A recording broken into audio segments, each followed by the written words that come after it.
sing the apostles sing, receive the Holy Spirit. If you forgive the sins of any, they are forgiven.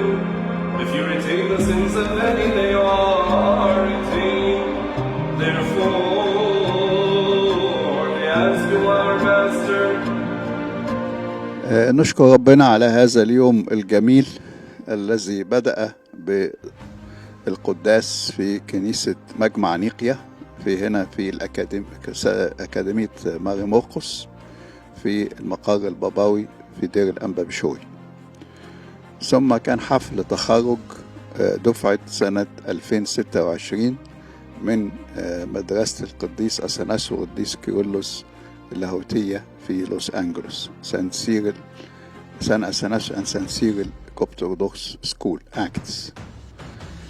وكان حدث تاريخي أن يحضره قداسة البابا تودروس الثاني الذي استضاف هذا الاحتفال، وألقى فيه كلمة أعطى فيها توجيهات بالنسبة للمتخرجين إزاي إن هم يكونوا مثل الشجرة المثمرة التي تكون ثابتة في الأرض ولكن تثمر وترتفع.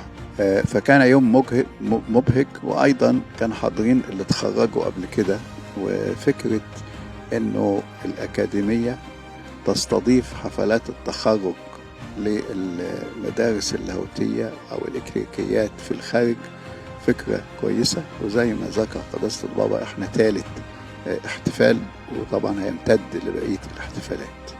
And also the blessing of His Holiness Pope Tawadros II, whose labor and toil and vision and leadership are really the cause of a great joy, not just for us as Coptic Orthodox, but truly for all of those people who have come and witnessed to this great work. It is one of the great joys and treasures that we present to the world, and His Holiness has a unique vision that is able to bring forth not just for our generation but for those to come.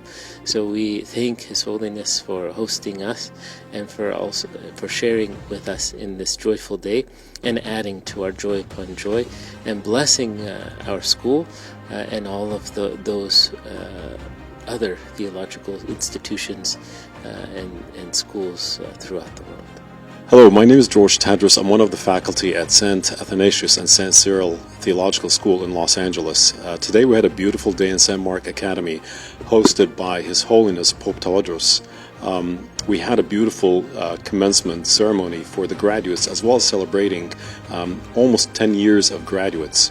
It was a beautiful day because it felt that we were hosted in our mother church at St. Mark Academy, so it felt that we had a place. It's a great place for us to celebrate with the blessing of 2,000 years of our heritage and our tradition.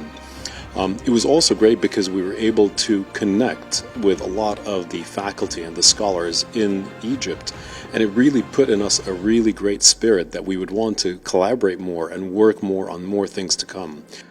النهارده في المساء التقى قداسة البابا في لقاء أبوي روحي مع الذين حضروا الاحتفال سواء من الخريجين أو من أسرهم، وادانا قداسة البابا كلمة روحية عن الحد السادس، سماه حد الفرح اللي بيأتي بعد عيد الصعود، ثم أجاب بكل محبة واتساع صدر على أسئلة الحاضرين.